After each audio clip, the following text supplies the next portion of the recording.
Assalamualaikum warahmatullahi wabarakatuh. Perkenalkan, kami dari kelas 12 IPA 9. Di sini kami ingin mempresentasikan hasil diskusi kami dengan judul ASEAN, OKI, dan Deklarasi Juanda. Yang pertama ada ASEAN. ASEAN merupakan singkatan dari Association of Southeast Asian Nations, dikenal juga dengan nama Perhimpunan Bangsa-Bangsa Asia Tenggara.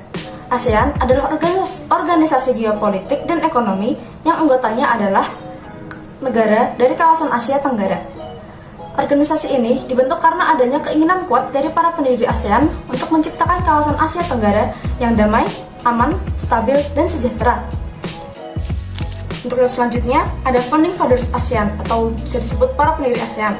ASEAN didirikan pada tanggal 8 Agustus 1967 di Bangkok yang berada di Thailand.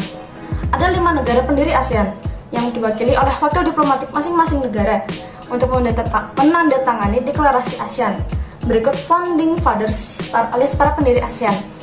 Untuk yang pertama ada Adam Malik, yaitu Menteri Luar Negeri dari negara Indonesia. Yang kedua ada Tun Abdul Razak, Wakil Perdana Menteri dari Malaysia. Yang ketiga ada Sinan Tambi Rajaratnam, Menteri Luar Negeri Singapura. Yang keempat ada Narcisco Ramos, Menteri Luar Negeri Filipina. Dan yang kelima ada Tamat Khoman atau Menteri Luar Negeri negara Thailand. Dan berikut adalah daftar nama anggota negara ASEAN. Untuk sekarang, anggota negara ASEAN ada 11 negara. Yang pertama ada Indonesia, Malaysia, Singapura, Filipina, dan Thailand sebagai negara pendiri. Kemudian untuk negara yang bergabung ke ASEAN yaitu ada Brunei Darussalam, Vietnam, Myanmar, Kamboja, dan Timor Leste yang baru saja bergabung akhir-akhir ini. Ini ada tujuan. Tujuan yang pertama yaitu mempercepat pertumbuhan ekonomi, kemajuan sosial, serta pengembangan kebudayaan. Tujuan yang kedua, meningkatkan perdamaian dan stabilitas regional. Tujuan ketiga, meningkatkan kerjasama yang aktif dan saling membantu. Tujuan keempat, saling memberikan bantuan dalam bentuk saran-saran, pelatihan, dan penelitian. Tujuan kelima, bekerja sama secara lebih efektif guna meningkatkan pemanfaatan pertanian dan industri. Tujuan keenam, memajukan pengkajian mengenai Asia Tenggara. Tujuan ketujuh, memelihara kerjasama yang erat dan berguna dengan berbagai organisasi internasional dan regional. Ya, pengertian dari OKI. OKI adalah organisasi internasional terbesar kedua setelah Perserikatan Bangsa-Bangsa atau PBB. Selanjutnya berdirinya OKI. Pembentukan OKI awalnya dilatar belakangi keprihatinan negara-negara Islam atas masalah yang dihadapi umat Islam. Salah satu pemicunya, pembakaran Masjid Suci Al-Aqsa pada tanggal 21 Agustus 1969 oleh Zionis Israel. Para pemimpin dari 24 negara Islam pun mengadakan konversi di Rabat, Maroko pada tanggal 25 September 1969. Negara-negara itu menyepakati deklarasi Rabat.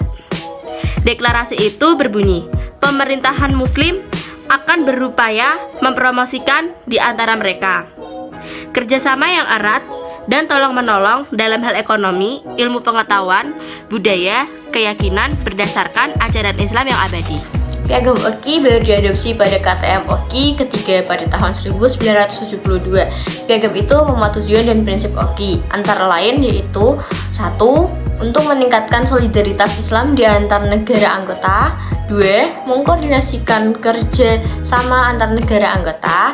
3. Mendukung perdamaian dan keamanan internasional. 4. Melindungi tempat-tempat suci Islam. Dan 5. Untuk membantu perjuangan pembentukan negara Palestina yang merdeka dan berdaulat. Materi selanjutnya yaitu Deklarasi Juanda. Pengertian dari Deklarasi Juanda yaitu Deklarasi Juanda adalah salah satu perjuangan bangsa Indonesia dalam memperjuangkan batas wilayah laut. Wilayah laut perlu diperjuangkan karena di dalamnya terdapat sebuah kesatuan yang dapat dilihat dari berbagai aspek, yaitu aspek politik, sosial, budaya, hingga pertahanan dan keamanan. Deklarasi ini secara umum menyatakan bahwa seluruh kawasan laut yang ada di sekitar, di antara, dan di dalam Kepulauan Republik Indonesia adalah termasuk kedaulatan Republik Indonesia. Deklarasi ini menyudahi kesulitan yang dialami oleh Indonesia akibat kepemilikan laut yang hanya 3 mil dari garis pantai. sehingga memisahkan antar pulau di Indonesia dengan kawasan laut internasional. Dengan adanya deklarasi Juanda, maka Indonesia menyatakan kepada dunia tentang laut Indonesia termasuk laut sekitar, di antara dan di dalam kepulauan Indonesia yang menjadi satu kesatuan wilayah NKRI. Isi dari deklarasi Juanda yaitu 1. Bahwa Indonesia menyatakan sebagai negara kepulauan yang mempunyai corak tersendiri. 2. Bahwa sejak dahulu kala, Kepulauan Nusantara ini sudah merupakan satu kesatuan. 3. Ketentuan ordonansi pada 1939 tentang ordonansi dapat memecahkan belah keutuhan wilayah Indonesia. Selanjutnya, latar belakang. Territorial Zone and Maritime Grenzen Ordonnantie (TMZKO) atau Ordinansi Teritori Laut Hindia Belanda pada tahun 1939 menyatakan bahwa pulau-pulau di Nusantara memiliki batas laut sejauh 3 mil dari garis pantai, sehingga di antara kepulauan tersebut terdapat laut internasional yang dapat dilalui oleh siapapun. Peraturan ini tentunya mengganggu kedaulatan Republik Indonesia, karena di antara pulau-pulaunya dapat dilalui semua negara. Kapal asing dapat mengambil sumber daya, mengintai, dan bahkan memblokade kepentingan Indonesia untuk berpindah dari satu pulau ke pulau yang lainnya.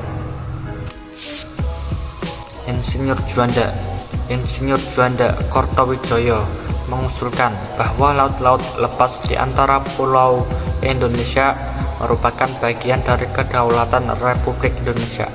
Kabinet Juanda yang naik menggantikan Kabinet Ali Sastroamidjojo kemudian mengusulkan dibuatnya sebuah deklarasi yang menyatakan kedaulatan Republik Indonesia atas laut-laut di sekitarnya. Dan yang terakhir, tujuan deklarasi Juanda.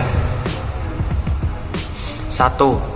Untuk mewujudkan bentuk wilayah kesatuan Republik Indonesia yang utuh dan bulat. Kedua, untuk menentukan batas-batas wilayah NKRI sesuai dengan asas negara kepulauan. Yang ketiga, untuk mengatur lalu lintas damai pelayaran yang lebih menjamin keamanan dan keselamatan NKRI. Salam maritim Sobat Kamla. Sebagai negara kepulauan, Indonesia punya kepentingan untuk melindungi wilayah perairannya. Salah satu upayanya yakni lewat deklarasi Juanda.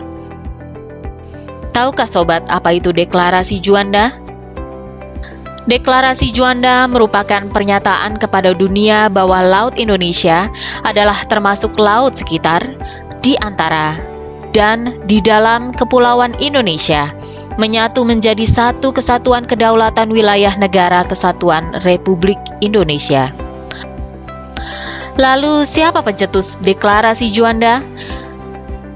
Pada 13 Desember 1957, pertama kali dicetuskan oleh Perdana Menteri, yaitu Insinyur Juanda Kertawijaya. Sebelum adanya deklarasi Juanda ini, wilayah Indonesia mengacu pada Ordonansi Hindia Belanda 1939. Berdasarkan hukum tersebut, batas wilayah teritorial laut Indonesia hanya sebesar 3 mil dari garis pantai.